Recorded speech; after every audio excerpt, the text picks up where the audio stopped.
Ladies and gentlemen, welcome once again to the Duval Dive. Of course, I am Kyle Nash, the student of the game of Fans First Sports Network. And I'm Travis Holmes with BigCatCountry.com. And you're listening to this thing happen on the Believe Podcast Network. Travis, it's the upcoming preseason takes place this weekend. And I know that we have a new set of things to look for. We had some questions answered, and we talked a bit about that, not only on the Duval Dive Live, but on our weekly stream. Make sure you check that out, of course, if you haven't yet on the podcast catchers, but on the Duval Dive YouTube channel, if you would be so kind as to like and subscribe with those things there. Hey, listen, you're doing it for your own good. I'm just throwing that out there. So, but with that being said, Travis, I know you set up 5 questions. I'm going to pull them up here to what we walked through.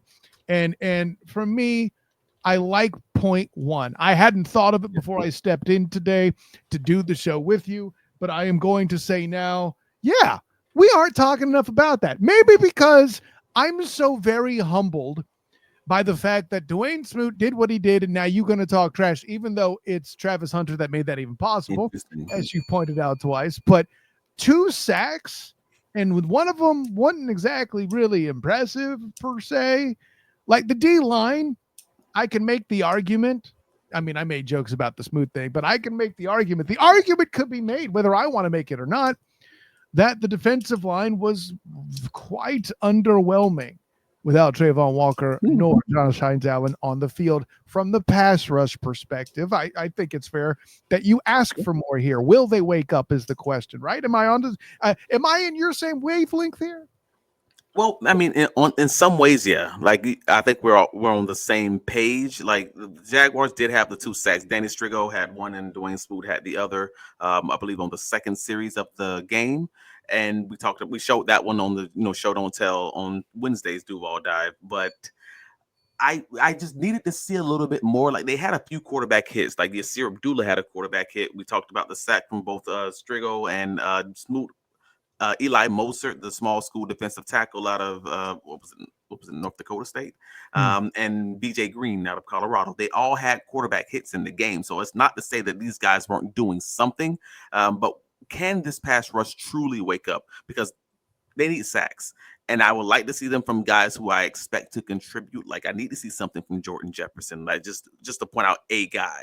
I need to see a little bit more from Yasir Abdullah. Need to see more from Tyler Lacey's. These guys, if you expect them to be able to contribute, especially with not knowing the status of Eric Armstead, not knowing the status of Mason Smith, these are the guys you may have to depend on for significant snaps, 30%, 40% of snaps. I need to see a little bit more from them. Where is Austin Johnson, the recently signed free agent, signing at defensive tackle? Where is, those guys?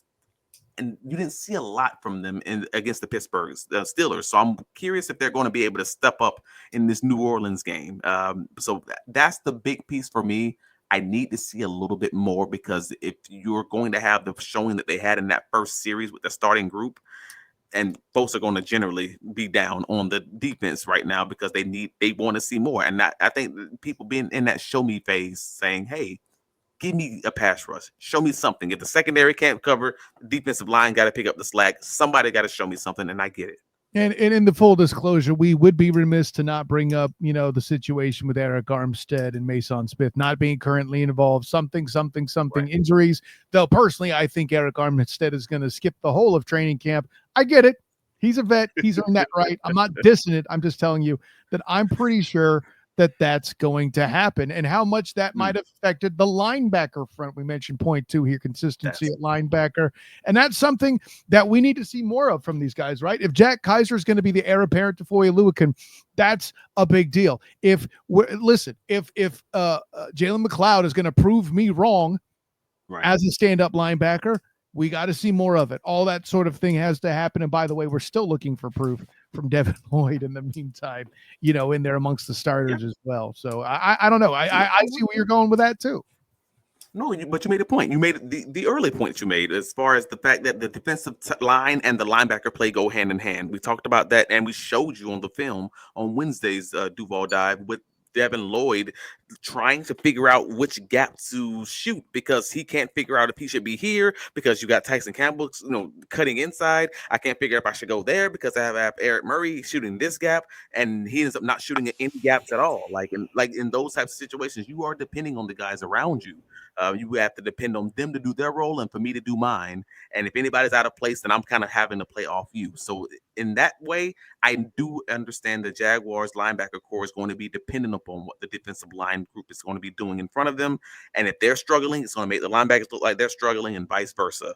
I get it. I'm with you. I just need to see, despite what's going on with Mason Smith, despite what's going on with Eric Armstead, with the guys who are in front of you, who may be the guys who are going to be in front of you come week 1 of the season, are you going to be able to produce? Are you going to be able to thud these guys up in the hole and shed them and not run around contact? Are you going to be able to take right angles? Are you going to be able to find that backer and hit that hole like a bullet, that's bullet out of hell?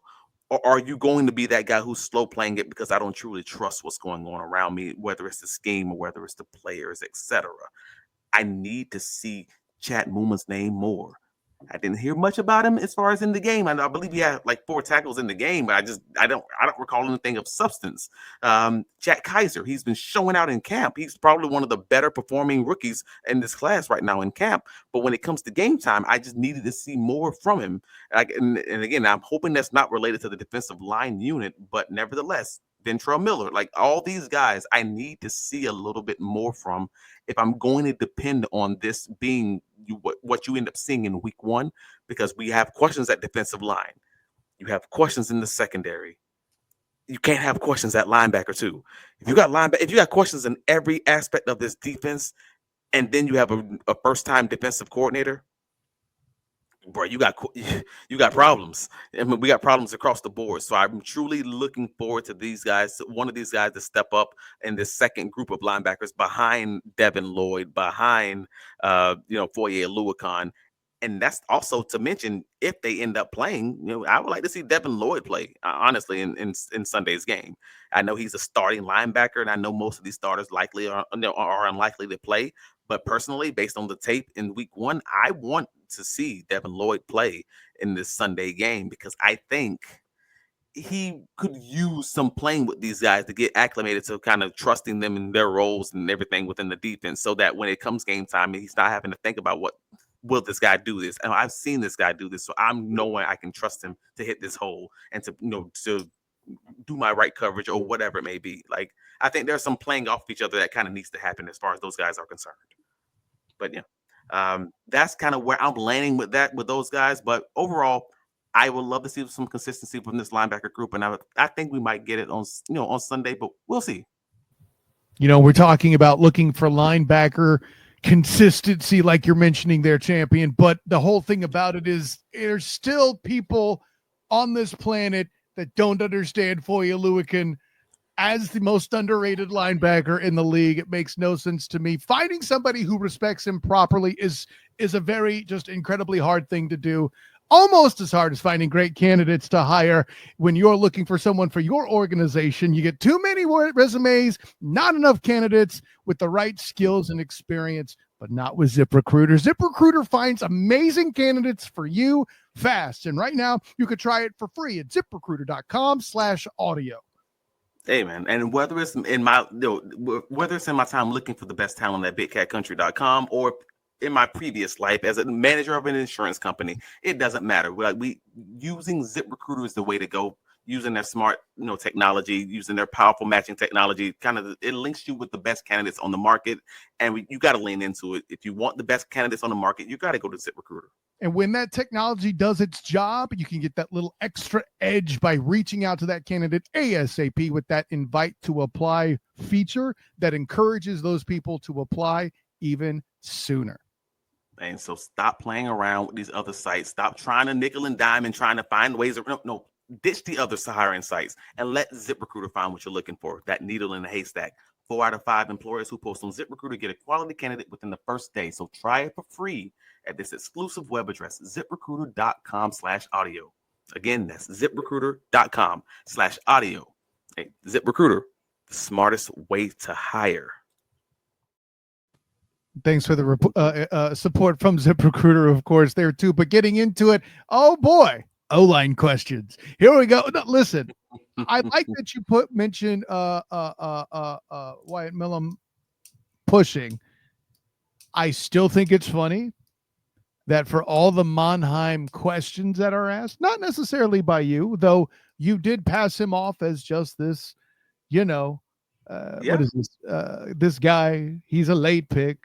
Oh, Yeah. Luke Fortner is the best. Luke Fortner is the best substitute in the NFL. Whatever. You're asking if the two of them will push. I mean, obviously, based on their performances early, they're going to make their presence felt. And really, at the end of the day, it's not so much whether they earn a starting spot, Travis. O-line in this league, especially, and I don't mean just the Jags, I mean the NFL, is a matter of if not when dudes fall.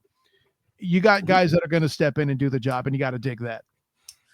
No, I mean you do, and again, just based on the tape that they put on, on the film on Saturday against the Pittsburgh Steelers, like I thought Jonah Monheim, man, in the left guard spot, he did really dang well, especially in the run game.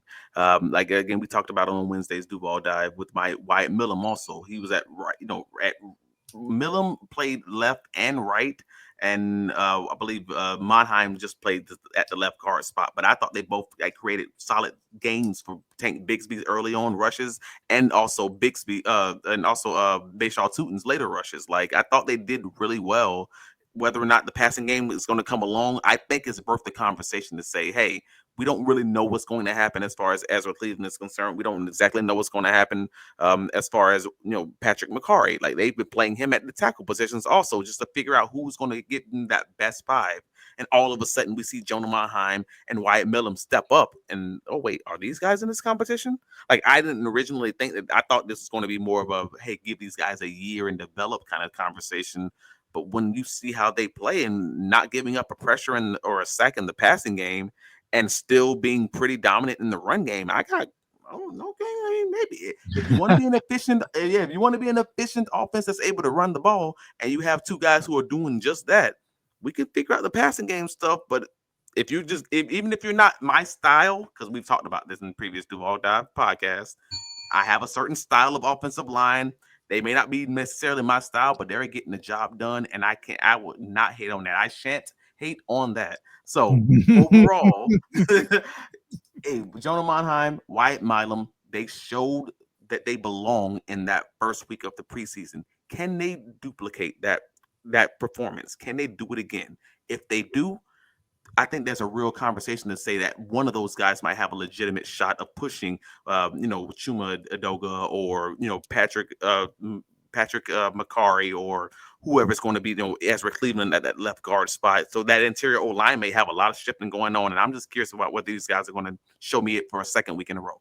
Yeah, you're not necessarily hinting that these dudes will start, but they'll definitely make it a case that dudes have to try out. And I think McCarry, to an extent, is being held out considering his price tag. I think that's worth mention here as well. You have to bring it up. I'm just saying, but with that in mind, Parker Washington, it's that time of year again. Dude. We got to talk about Parker bleeping Washington. And listen, I'm not here to say that he's a bad player. I never have. I never will. Granted, maybe I'm still a little bit, I don't know. Maybe I'm still a little bit, what do we call it? Like not gun shy, but like, my time with my dude, John Shipley at Jaguars and SI, the love fest for Parker Washington was a reality. Like if he's watching the Duval Dive YouTube channel right now, I know he's loving every minute of it because it's Parker Washington on the screen. But, he made his plays. He's been around in camp doing amazing things, and he turned a screen into a first down on a 3rd and 2. Right now, granted, it could be a block that was thrown by Trent. Oh my goodness, Trent Irwin. There we go. I remember that. Yeah, so there you go. But yeah, I don't know. I thought it was weird how they used him in that game. He got 5 targets and they were all for like 1 and 2 yards, like screens and things like that. But in the game, they don't use him down the field, like because that's what we see in training camp practices. And if you've been to the training camp practices and you're in the Duval devout. You've seen what I'm seeing. Like, I'm not crazy here. But they use him consistently down the field in practice, and then you get into the games, and it's like, oh, he's just our check down. He's just our slot merchant. He's just our guy who throws the ball at the line of scrimmage and only at the line of scrimmage. And I'm just like, okay, cool. We know he can catch the ball. He's an NFL receiver. Gotcha. He can take one step and catch the ball. Can he be the guy who actually it goes down the field and catch those intermediate routes like we see in practice, like we see with these one-handed highlight catches against Jarian Jones and Jordan Lewis? Like, he's had a highlight catch literally 3 weeks in a row in training camp, and we're just not seeing it in the games. And I don't, and it's hard to say it's not because of opportunity, because he's getting 5 targets, but the types of targets that he's getting are just like those they're non-existent for yak purposes. They're non-existent for like being down the field. They're non-existent for those. They're not consistent with those highlight plays that we're just seeing. And no one wants to say this dude's like a camp hero, but that's why fans are keep saying these things. Oh, it's Parker Washington season because it's the off season. It's like, nah, Parker's balling, but I think he just needs those opportunities in the game to run those routes and have those targets in those intermediate areas or those deeper areas, and he's just not getting them. And that's weird to me, bro. Like, I don't know if that's a coaching thing. I don't know if that's just because of the role that he's in. I can't tell you, but I'm hoping he gets more run against the Saints and actually like in those earlier quarters, to see about using him down the field, because I think Parker might show us something, and I really hope that is the case. Two things to consider. A, Nate Allen throwing the football might have been a factor. B, gamesmanship. How many times have we heard said, oh, this is vanilla. Oh, this is vanilla. This offense is so vanilla. Holy Christ, we need to open up an ice cream shop. This is so vanilla. Mm-hmm. And people expect Parker Washington to be a camp body. Those who followed the league certainly would not scout him as a starter if you're, let's say, the Carolina Panthers office. Sure. And then they let him rip come season time when Trevor's throwing the ball. I'm just throwing it out there. They could be holding him close to the vest in these game situations, so the film's not there. I mean, I hear you, but if you were really trying to hold Parker Washington, and I'm not demeaning Parker Washington, but I believe, as a general statement, I believe in this coaching staff. I do. I don't know if I believe in the defensive, coach just yet, because I think that's more of a prove show me situation. But as far as the offensive coordinator, who is also the head coach, I believe that because I've seen it. I have proof of concept.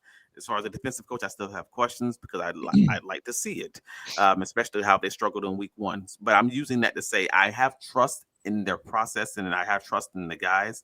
But that does not mean that I'm going to trust this whole 4D chess kind of thing. I mean, I don't believe in all that. No, no. Okay. You gotta show me, and I think I would need them to show me in more than just practice that this is going to work before I'm going to be a believer. And I don't have to be a believer to be clear. All I'm saying is the issue. You're saying show me. I'm telling you, they're trying not to show them.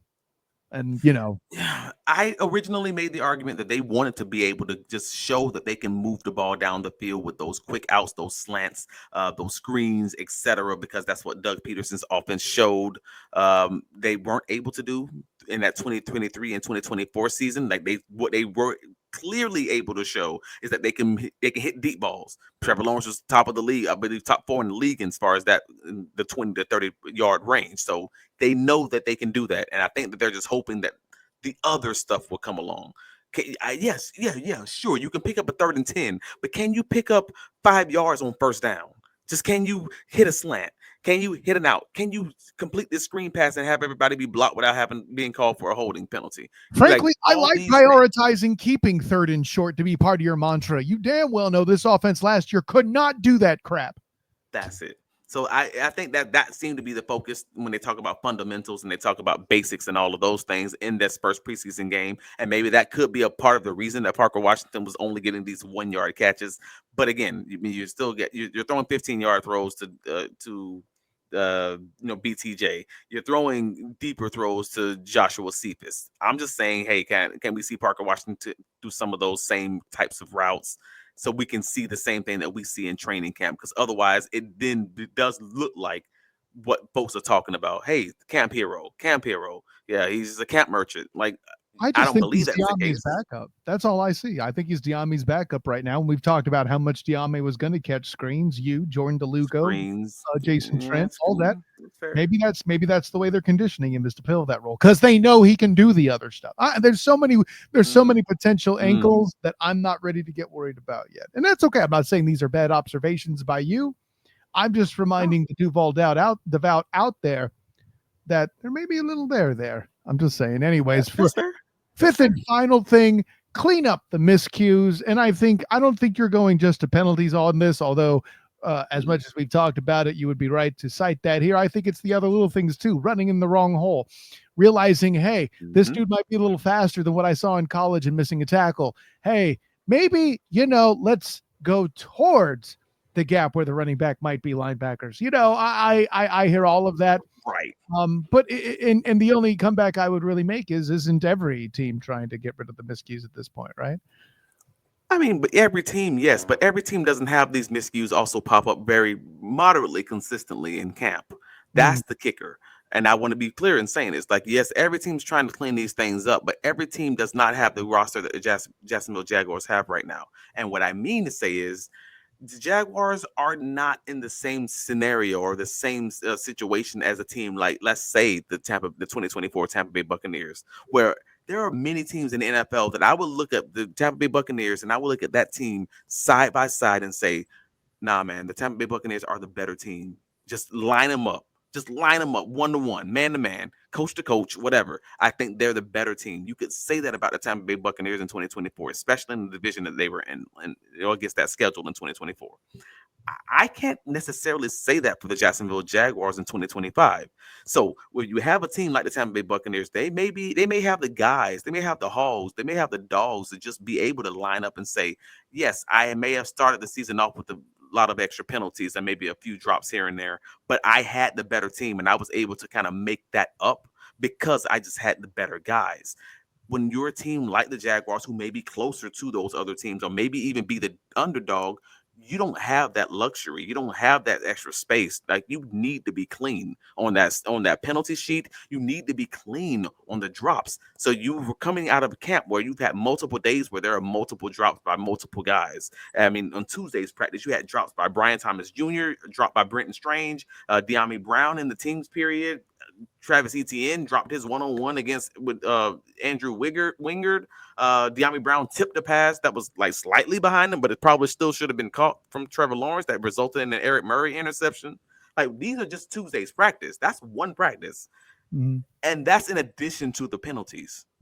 Like, that's what I'm talking about. And that we've seen the penalties in this Friday scrimmage at the stadium. We've seen the penalties in the game. They had the one practice where they had 8 penalties. So this isn't like a one-time thing. This is in 14 days of practice. When you have that many issues, that many days, it's a trend. Consistent. It's consistent and it's a trend, and they got to find a way to break it. They got to get right, or this will be the trend that you see in the season. And we've already seen that with Trevor Lawrence's team, led teams leading the league in drops and things like that. You can't be top of the league in drops and top of the league in penalties and expect to win games. And Coach Liam Coen said the same thing last week. So they got to figure it out, man, some way, somehow. And hopefully the Jags can go marching in against the Saints and show these improvements just the way that we're calling for them. With all that in mind, champion Travis D. Holmes, tell the world where you can be found. I mean, you can find me on all the socials, obviously, Travis D. Holmes, whether that's Blue Sky, whether that's Twitter. If you want your play-by-play coverage from the Jaguars training camp while it's still going on, absolutely, please lock it in there. But most importantly, lock it in at bigcatcountry.com. Please like and subscribe on the Duval Dive YouTube. Follow us on wherever you catch your pods, Apple, Spotify, etc. Like, hey, man, help us out. It's a small thing, but it helps us tremendously with the algorithm. Shout out to the Believe Network for platforming us. And we love you guys. And yeah, where can you be found, man? Let the people know. Of course, I am Kyle Nass, the student of the game. You can find me on Twitter, Instagram, Threads, and Blue Sky at the SOTG. Check out my stuff as well on Facebook as the student of the game. Check out my writings with the Fans for Sports Network, mentioning your Jacksonville Jaguars and the Orlando Magic. Plus, just dropped this week. Throughout the week, you've had all the position previews. I have dropped my receiver preview, and soon the defensive line will be coming out as well. Black and Gold, banneret.com, and then also the Night Shift podcast and YouTube channel where I talk with my dude, Jeff Sharon, Donnie Doc Struble, Eric Lopez, and the great Bryson Turner, all as well. By the way, got some new talents coming, and make sure you check them out as well. And of course, my work with the Bolt Blitz with Booga Peters doing his thing. Check that out too. Bolt Blitz Uncut. Both the YouTube channel and the podcast, all the things that you may find in your podcast, you can get there as well if you happen to be doing the Chargers thing. We even talked about the 70-yarder on a Charger show from Cam Little. That's what I'm talking about. I had to bring that up. They were even impressed with that. So, for my personal champion, Travis C. Holmes, it's Kyle Nash doing the game. Till next time, everyone, class dismiss.